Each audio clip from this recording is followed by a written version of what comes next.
In the early days, effectively, your business is a baby. It could die the following day if you don't feed it properly. And so, it's life or death at that stage. So you put everything in. It sounds a bad trait, but actually, I think you have to make it work. If you're playing at it and not giving it 100%, you're not going to get the ball rolling. Julian Hearn, founder of Huel. We dive into how he bootstrapped the business from day one, the unglamorous hustle behind those early days, and why he believes you don't need funding to start a successful business. The rest of the business side of things was brand, packaging, website, copy, PR. So I did all of that. Packed the boxes, bought the cardboard boxes, going to the post office, dropping it. I did the whole lot by myself, because I think if you do it all yourself, you can then over time perfect how you want it done. So then when you hire someone, you can say, I want it done like that. And it's exactly your way, rather than bringing people in and them doing it their way. It's never yours. Welcome to this special bite-sized episode of Screw It, Just Do It from our back catalogue of over 550 past episodes. If you like what you hear, don't forget to follow the show and grab your free 2-day pass to the Festival of Entrepreneurs this October. Just head to festivalofentrepreneurs.co.uk to claim yours, and don't forget to dive into the back catalogue. Want to surround yourself with 5,000 to 10,000 entrepreneurs who've already decided to screw it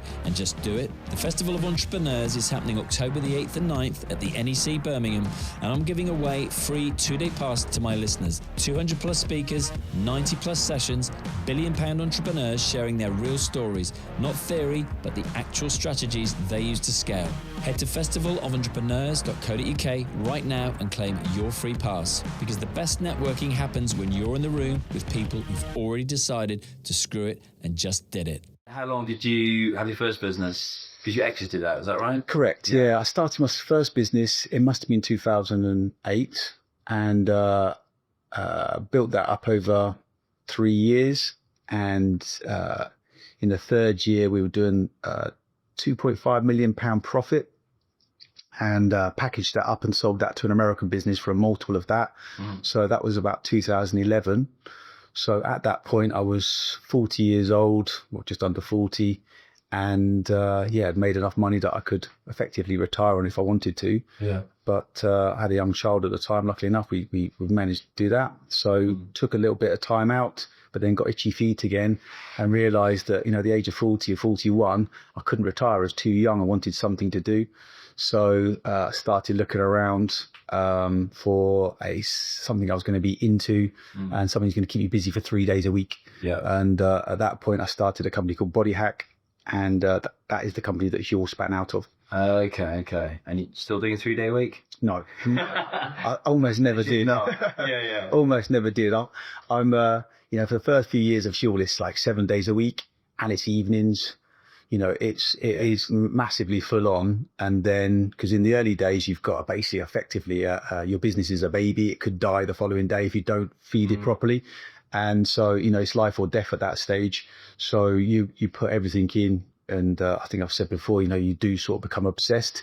It sounds a bad trait, but actually I think you have to make it work. If you're playing at it and not giving it 100%, you're not going to get the ball rolling, and think you have to get that ball rolling. And once you do, you can turn from a sprint mode into a more of a marathon mode. Yeah. So still put, a lot of time and effort in. You think the best marathon runners, they still run pretty fast. Yeah. So you don't slow down, but you just don't want to burn yourself out, or burn the staff out, or burn, the business out. You have to move into a more of a fast but more controlled growth. In the early days, we were going sort of 3x revenue year on year. You just can't keep that pace up, or very difficult to. Yeah. So you do slow down in terms of growth, and because the numbers get that much bigger. And when you started, was it just yourself? Like when you're talking about those like affiliate guys, was that the plan to start just yourself, or did you automatically need to put some kind of team together, or make a hire? It was all myself to do everything apart from the nutritional side of the business for Huel. So I found James Collier, who is now our co-founder, but at the point of pre-launch and even after launch, he wasn't a co-founder. He was still a consultant. Okay. So he just filled in the gap that I had. I could do everything else. So the rest of the business side of things was, brand, packaging, website, copy, PR. So I did all of that. You did all of that? Did all of that. Did a customer service, packed the boxes, bought the cardboard boxes, did all the going to the post office, dropping it. I did the whole lot by myself, because I think if you do it all yourself, you can then over time perfect how you want it done. Yeah. So then when you hire someone, you can say, I want it done like that. Yeah. And it's exactly your way, rather than bringing people in and them doing it their way. It's never yours. Yeah. So I think it's a really good way to do it, is to get it all done yourself. You perfect it. You write down exactly how I want it done. And then a new person comes in, you say, do it like that. And they have to follow your, so it's basically you scaling yourself. Then where you can do that is by you doing it first, then write it down, passing it over to somebody else. They do exactly how you do it, and then you can scale. If you're enjoying this conversation and thinking, I need to be around more people like this, then I've got the perfect solution for you. The Festival of Entrepreneurs is where 5,000 to 10,000 ambitious entrepreneurs come together to learn from the people who've actually done it. It's on October the 8th and 9th at the NEC in Birmingham, and I'm giving my listeners free 2-day passes. Real entrepreneurs, real stories, real strategies. Exactly like what you're hearing right now, but live and in person. Go to festivalofentrepreneurs.co.uk and get your free 2-day pass before they're gone. I think otherwise, and I speak to so many other founders who just want to replicate themselves, and they all say that the hardest thing in the world is hiring. Yeah. Do you still have any input into that yourself when you are making hires, or do you have somebody knows like runs the HR for you? We have 2 full-time internal recruiters. Like, I don't like PR. I don't like recruitment agencies. They charge too much money and are not close enough to what you want, I don't think. So I prefer to do it. So for the first 2 years, again, probably did most of the hiring myself. I still interview everybody who starts here. Okay. So I have a veto on somebody. So I'm trying to interview them, not from their skills necessarily. That's the line manager's role to find that person in terms of the right person for the job to do the skill. But I'm finding the right person to fit with Huel. Yeah. And we actually do have a second sort of culture fit team as well, which is a couple of old hooligans. And they would interview again for sort of personality and culture fit. And again, they're allowed to veto as well. So we want to make sure we don't take anybody in that isn't our culture, because then that can cause problems.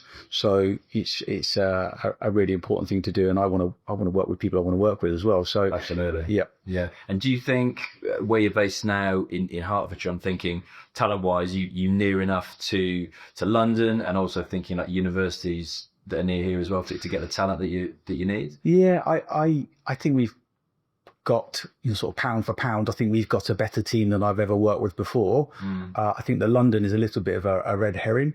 Okay. So I think if you actually go and interview people who work for inner city London companies in Shoreditch or wherever, most of them probably don't live in that area. Yeah. Most of them commute in from home counties or even further afield.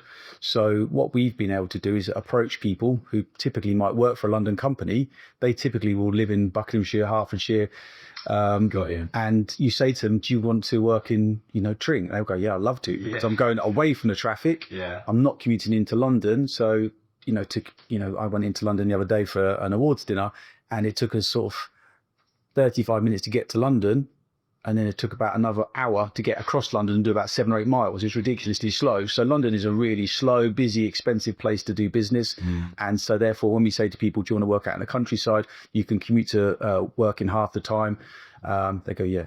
So it's an easy sell. It's an easy sell. And so it's been good for retention as well, because people like to work here. We've got a nice work environment. We've got a very nice office, and cost of doing business here is a lot lower. The rent is incredibly low compared to central London. Yeah. And there's almost zero competition in terms of other cool places to work. Yeah. So nobody's trying to poach your staff all the time, really, because once they're here, it's ticks a lot of boxes for people. And how's your role changed then, like from day one, literally doing everything yourself, from packing the boxes to delivering the boxes, website, the branding, etc.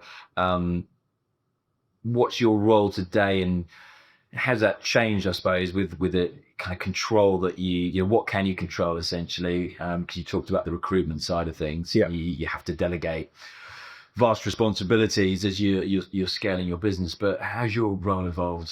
So it must be a year and a half, 2 years ago, something like that. I gave up the role of CEO.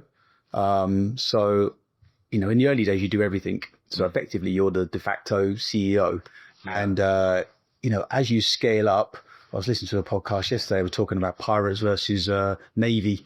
So I think this was Steve Jobs' thing, saying that in the early days, you got to behave like pirates. You're a bit more wild and you just get everything done. You might cut a few corners and do stuff like that. And as you get bigger, you have to scale. You have to become more organized and more like a Navy.